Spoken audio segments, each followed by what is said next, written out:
Glad to have you back. You're still watching a Daybreak here on Horizons, and let's dive straight to the newspaper review. We'll have Dr. Constance Ikoku here this morning. Constance, welcome. Good morning, Ndi. How are you?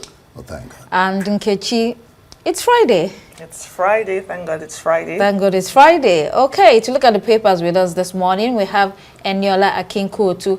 He is the Chief International Correspondent of the Africa Report. We'll begin with Vanguard newspaper this morning. 2025 budget. FEC okays 47.9 trillion naira. FG to borrow 13.8 trillion. The medium-term expenditure framework has been approved by the Federal Executive Council. For 2025, the GDP growth is estimated at 4.6% with an oil price benchmark of $75 per barrel. Minister of Budget and National Planning, Atiku Bagudu, says the economy is showing signs of resilience. And Yola, welcome to the program. It's hard to see this resilience that we're talking about. It's a bit uninspiring, isn't it? It is. I mean, I went through the press release yesterday, and I also noticed that there's no projection for inflation too. The $75 per barrel seems, per barrel of crude. I think it's too overly optimistic, given the fact that something seismic happened last week, which was the election of Donald Trump. Now, Trump wants to reduce, he says he wants to tackle wars across the world and restore peace. And then at the same time, he wants to increase U.S. oil production, which definitely, everyone is saying is going to reduce the price of oil across the world. So I don't know what's giving Nigeria that optimism, Well, they revised the exchange rate. They've pegged it now at 1,400 naira to the dollar, which is more than ×2 of what the previous medium-term expenditure framework was, which was they had pegged it to about 650 naira to the dollar by next year. And now we're seeing that it's now going to be 1,400. Yeah, so it's a lot to take in. But I don't know how. I don't think a lot of the estimates there are achievable. Right. So let's see how it goes. But there are provisions for critical projects, infrastructure, and other things, social programs, and the rest of them. But again, at the end of the day, it would have to do with having a budget and implementation at the same time. Although we still have a long way to go, indeed, but this will be the key. Like said, estimates, projections, two key areas: the 2.06 barrels per day production. Nigeria is currently, I think, at 1.8, and then OPEC is not. I think OPEC is at 1.3 that Nigeria is giving. The OPEC is giving Nigeria to produce per day. We'll discuss that in the next story. Yes, the OPEC quotations and how it will affect the budget. I think. And then how Nigeria is going to achieve the 2.06. That's one of the headaches that the government is going to have from the projections. That's to talk about the budget, the estimates. How are they going to tackle the tacky areas? I think quickly, my issue with this, or another red flag that I've seen with this MTEF, that's the medium-term expenditure framework. The law requires that it be submitted by second quarter, if I'm not mistaken. We're weeks away from the end of 2024. FEC is just approving it. I think this compromises sort of the budget scrutiny, leading to rush approvals, lack of thorough scrutiny. National Assembly have less than how many days to go through both the MTEF, the budget. So how much time would they really have to actually scrutinize this massive, complex budget and also figure out where all the important things are and where all these projections are going? I think that is a big problem that we always have when it comes to timing or delayed approvals. Very good point, Nkechi. Late budget cycle or slow budget cycle has always been a problem. They haven't been able to get off from that. Let's look at The Guardian. Oil-backed loans still on the budget. OPEC quotas threaten FG's 47.93 trillion budget plan. How do we fund the 2025 budget? This report says that the oil price production parameters are way above market reality. Currently, oil production is at 1.9 million barrels per day. OPEC quota for Nigeria is set at 1.5 million barrels per day, you know, from now till December 2025. So this you know, clearly undermines the budget projections, Aniola. Well, the OPEC quota of 1.5 million, that's for crude, that's the per barrel. What Nigeria usually does is we add the figure for the condensates to the general oil production statistics. And so yesterday or 2 days ago, Nuhuru Badu was saying that oil production has hit 1.8 million barrels per day. That's 1.8 million barrels. About 25% of it is condensates, which OPEC doesn't really recognize because the pricing template is different from the usual, you know, the normal crude. And so I really don't see any mix-up here. I don't think Nigeria will not be able to meet that particular one if they are adding condensates to it. But then, as I said earlier on, is the pricing I really have a problem with, which is $73 per barrel. I think it's going to be lower than that because of the Trump phenomenon. Well, let's look at the Punch newspaper this morning. Ondo poll, military police man boundaries, IG orders lockdown. It's also talking about the budget as well. And then North Epileptic Power persists as TCN battles tower repairs. Let's look at Ondo. The Defense Headquarters says it has announced the deployment of troops to border areas and flashpoints in the state. This effort is in coordination with the Nigeria Police Force. I mean, whenever we have elections, whether it's at the state level or national level, it seems like we have to lock down the country, you know, in order to have simple elections. When do we get to a point where we don't have to lock down everywhere, Ndi? I mean, this is an issue, isn't it? You know, there was talk when elections were held in Rivers State. Yes. Of the place of security agencies. If an election can be held when you didn't have the police, is it that the police is the one causing the problem? You know, and this is an off-cycle election. Another litmus test for INEC that has a trust issue with Nigerians. We watch and see how INEC will conduct these particular elections. You know, we discussed here about the politicians are supposed to have a 150-day length of time to campaign, but now they've chosen rather to use vote buying, and so they don't campaign long because they say it favors them. And one of the issues in elections, particularly in this one, is to try to stop vote buying. You know, and then of course there is the question of educating the public, because when you buy your vote, you really have no locus standi to begin to ask who you bought vote from to hold him accountable. So that's the issue. We'll watch and see what Ondo State election gives. I mean, more than 12 parties participating, but the major ones 17. are APC and PDP will be the major ones. But like you know, said, let me piggyback on Rivers State as well. When they had the local government elections, it was quite peaceful without the military, without the police. And it shows that we can have elections without these military agencies participating in terms of providing security in Kechi. Yeah, and I think it's funny because the Chief of Defense Staff says, basically was assuring Nigerians that, look, all these things that we're preparing, the way that we're preparing for the election is not a show of force. I think he said it's a commitment to peace. And I found that hilarious because he was saying basically election should not be a warfare, but when you're rolling out tanks and all the likes to secure sort of the perimeters of the state, if someone blinks, they might think we are preparing for a battle. So that was just interesting to me. But I think Nigeria is still at a growing pace. And so with the projection that there might be some sort of violence on those states, we know that elections there are sometimes violence. They also have to prepare for that. It's better to be prepared than not. Police, I think they've deployed over 22,000 officers. Yes. So I think it's just all in preparation for what might happen in case it's needed. Yeah. Yes. Let's look at this day newspaper. Reaching a milestone, FG says it has hit 1.8 million barrels per day crude oil output, targets 2 million barrels per day. Oh my God, we're talking about barrels too much. Well, again to the budget, FEC approves 47.9 trillion budget proposal for 2025, and then UBA begins 239.4 billion naira capital raise via rights issues, paves way for strategic expansion. There's a story on the website which talks about IMF, children born in Nigeria, other resource-rich African nations, 25% more likely to live in poverty.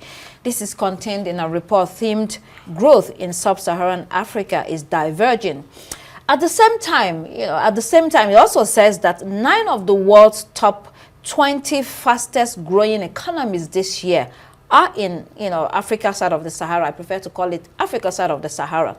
So what we see is two-track, growth pattern. Those that are resource-rich, those that are not. It looks like those that are resource-rich are falling a bit behind. And Yola, any thoughts on that? Well, I'm not really surprised. If you look at the history of Nigeria, it's always been, Nigeria is a resource-rich country, cursed with bad leadership, bad governance, and corruption and all that. And you've seen that in Angola. You've seen that in countries that have oil. I mean, it's the typical African story. And then if you flip it to the other side, you look at countries like Rwanda. Rwanda virtually has nothing apart from maybe gemstones. And look at what that country has become. I mean, I was there some 6 months ago. Their comeback story from, the genocide some 30 years ago to what that country has become today. Look at Senegal. Senegal too is not a resource-rich country. The same with Ethiopia. And you see that they are improving. They're doing a lot better relatively than Nigeria. And if we take it out of Africa, you look at Japan, for instance, the only country to have been hit by an atomic bomb. Japan has no natural resources. Japan also has natural disasters. Yet, until recently, they were the second largest economy in the world. They're now, I think, number 3. So it goes on to show that, look, having, natural resources does not guarantee a great life for the citizens. It also has to do with having good leadership, ensuring that you tackle corruption, and of course, ensuring that your citizens are well educated. Sorry to diverge a little, but you look at Iran. Iran is also a resource-rich country, but look at what they've been able to do in the area of education. Look at all the missiles that they've been throwing into Israel. They're the ones who manufactured it by themselves. That's to show you that these people are, this is a country that has been able to at least enrich its people, that has been able to change the lives of its people with what it has. What does Nigeria have? Nigeria has oil. Nigeria has almost every natural resource. And at the end of the day, look at where we are. Well, Let me just add briefly, quite briefly, a quotation I read yesterday. I don't know whether that is Ronald Reagan, really, but it says, when the inflation is not caused by people living well, quite well. Inflation is as a result of the leaders of the nations living well. That speaks volume. Right. To what we're experiencing when it comes to resource. Because what we're seeing is that the gap, the disparity between the haves and have-nots is getting wider. And at the end of the day, the overall performance is what matters. Overall performance in terms of a strong governance, in terms of strong business environment, strong human capital, and a couple of other variables. Those are key to having that kind of economy or political space as well that we are looking forward to. So we'll see how that goes. A lot of work to be done. That's what it indicates. When you have such report, it makes you to reflect and think again. Let's look at the international headlines. Daily Graphic. President receives France's highest award. President Nana Akufo-Addo was bestowed the National Order of the Legion of Honor at a ceremony at the Élysée Palace in Paris by French President Emmanuel Macron yesterday. I wonder what that's about, but Citizen... he said it, yeah. He said what it was about. I mean, the man advances diplomacy, democratic governance, and international cooperation, and is a friend of France. Okay. Looks like Addo is bowing out on a high. That's why he built a golden statue in his honor. He built what? They built a golden statue. It's a golden statue of himself, in Ghana. They just unveiled it, I think it was last week. Yeah. Wow. And then bowing out. People are angry about it. Yeah. Okay, bowing out with the national honor. Okay, let's look at the Citizen newspaper. Get rid of the guns. 33 people die every day because of guns in South Africa, and groups are calling for stronger laws to control firearms ownership. Statistics show that violent crime has risen significantly in the past 10 years, with a 62% increase in murder. Guns were used in most of these incidents. I mean, 62% increase is very high, Eniola. I mean, I'm all for gun control, and I think it's not just limited to South Africa. You look at countries like the United States too that are grappling with gun violence and all that. I mean, United States is way out there. We're talking about Africa now. Here, this is within our continent. But you know, South Africa is they're not your typical African country too. Right. Yeah. So I mean, I support gun control 100%. And I think it's really disheartening what's going on there. In fact, that lady there said she's still carrying a bullet yes. inside her. And she says she wishes for a world where there will be no guns. In fact, Inola was just referring to America. Texas recently, this is very, very dangerous. Texas recently passed another gun-friendly law. Listen to this, a permitless carry bill, a law making it legal for anyone in Texas over the age of 21 to openly carry a gun in public without permit or license. Okay. That is death. That is chaos. Right. You know. Okay, let's look at Daily Mirror. Stop the cosmetic cowboys. This headline says. Cowboy. Yeah, well, cosmetic cowboys. They are demanding a law to change, or the law to change, in order to stop the beauty clinics that are unsafe. So a mom died and hundreds of other patients have been left injured or left fighting for their lives after high-risk operations carried out by unlicensed practitioners. Many say this is unacceptable. Nkechi, the scourge of cosmetic surgery in today's world, everybody wanting to look perfect. It's a craze and driving women to take extreme risk. I mean, the crave for vanity is not a crime. What? Yes. Okay. The crave for vanity is not a crime. Vanity, even the word vanity is bad in itself. Let me finish. Okay. The crave for vanity is not a crime. Negligence is a crime. And I think this story hits home, not just for the victims, their families, but even for the society at large. It underscores dire consequences when you have unchecked vanity in sort of an underregulated industry. No, unregulated. Exactly, or unregulated industry. So I think the Mirror is even demanding some sort of 3 crucial reforms: licensing all beauty clinics, ensuring that only qualified medical professionals perform sort of high-risk procedures, and making malpractice insurance mandatory. This seems like common sense, but it's not what's happening. So they're demanding for these reforms. Right. Okay. The Times newspaper. Time to rebuild that relationship, trade relations with the EU. Bank governor urges, the governor of the Bank of England says the UK has no choice but to rebuild closer ties with the European Union. Brexit, he says, damaged exports to the continent, and the consequence must be pointed out. Eniola, I mean, it's obvious that the UK is on its way to long-term decline if it continues to detach itself from the European Union. It needs the European Union as much as the EU needs it. Exactly, and it's one of the reasons why, you know, ideologically I was really opposed to this Brexit issue. Are you British? Ideologically opposed? Do you live there? You have no say. No, it's true, because I mean, look, you cannot really divorce yourself from what is really going on in your backyard there. Why would you want to have stronger relations with, say, America, which is miles and miles away from your neighbors? It makes no sense to me. And the UK has been having these trade issues, and I think now it's time for, you know, the EU and the UK to, you know, forge stronger ties, especially now with the Donald Trump presidency. Right. You know, Trump is opposed to multilateralism. He prefers bilateralism, where, you know, the US has individual relationships with countries, and then they use that to expand their trade opportunities. So now it's time for the UK to look closer to the EU. I think the United Kingdom and the European Union are so closely intertwined that the day they had that Brexit referendum, that day, I think when that referendum went through, all of them just opened their eyes and were like, oops, we just made a mistake, and yes. they keep suffering that mistake up until now when it comes to movement of goods, people, services. And when you have a central banker who is supposed to be traditionally sort of reserved and stoic, offering political advice, you just know that the issue has hit the fan. And basically. then even now that Kestama is pledging to deepen cooperation, Brussels is saying the negotiations on trade and cooperation arrangement. They're saying they are unwilling. All right, we have to go. Really yes, that's all. Unfortunately, we have time really for. Have a problem there, Yes. and we thank you out there for watching Daybreak Paper Review. Let's thank our guests. Thank you.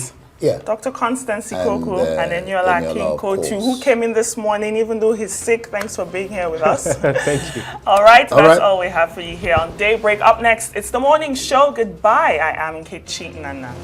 And I am Nti Amogo. Thanking you for watching.